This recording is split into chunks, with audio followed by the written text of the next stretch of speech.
Good morning, Lods. May nag-request sa atin na i-video natin yung paano magparami ng rubber plant. Ito pala yung rubber plant ko, Lods. Matagal na to, mga almost 3 years na to. Ang taas na.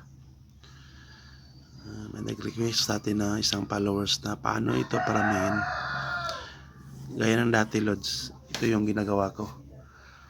Ito yung mother nila sa lahat.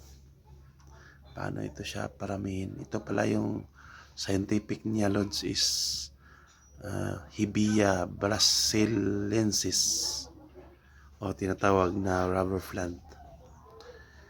Ito yung Lods. Maganda ito sa indoor plant o sa loob ng bahay.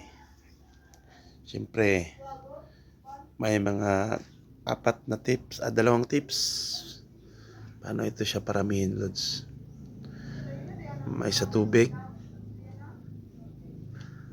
Ang ginagawa na ko, Lods, is lagyan ko ng medisina. Tawag dito Hormex. Mabibili ito sa mga agricultural plants. Tsaka yung rekta sa lupa. Tubig at lupa. Siyempre, Lods, kung wala ka namang Hormex, Lods, para sa tubig to. Good for rooting. Madali lang to, Lods. 40 days, pwede na to matanim. Pag wala ka namang Hormex, Lods, may organic tayo. Kaya ginawa natin to, ito. Ang gamit natin is sibuyas. Kung wala ka namang sibuyas, may aloe vera.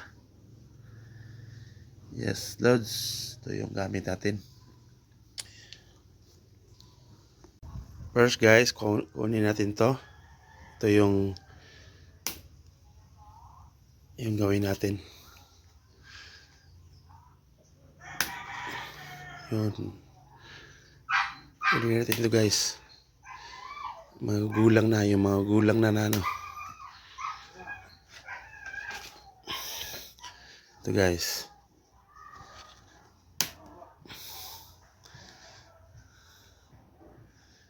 Ito, guys.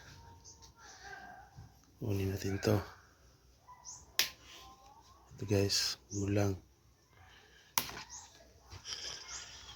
Guys. Yun.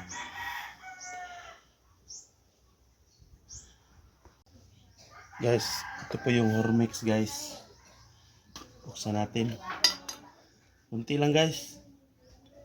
Kunti lang yung gawin natin. Lagay natin. Ganito kadami.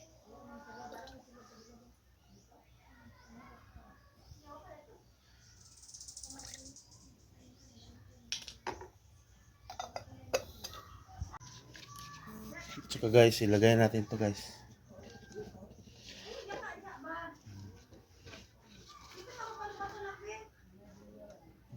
Lagay ito sa hindi mainit, guys. Tapos mga 40 days okay na to. Yung tatlo ilagay natin. Tatlo, guys.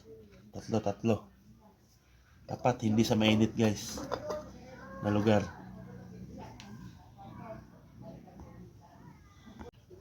Guys, mas gusto ko tong lupa na to, guys, galing sa compost pit.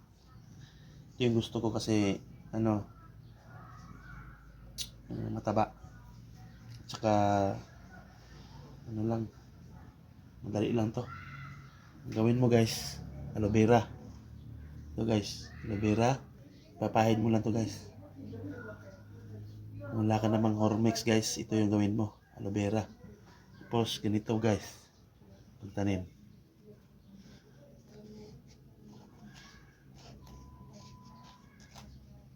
Ganito pagtanim, guys. Huwag itong ilagay sa mainit, guys, na lugar. Kung wala ka ng mga aloe vera, guys, ito yung pinakasimple sa lahat. Yung sibuyas. Sibuyas sa palengke. Ganito lang, guys. Ganito lang. Tsaka ilagay mo dito, guys. Tanim mo.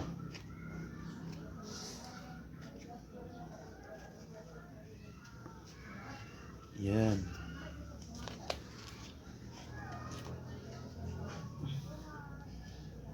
Tips guys, wag sa mainit na lugar.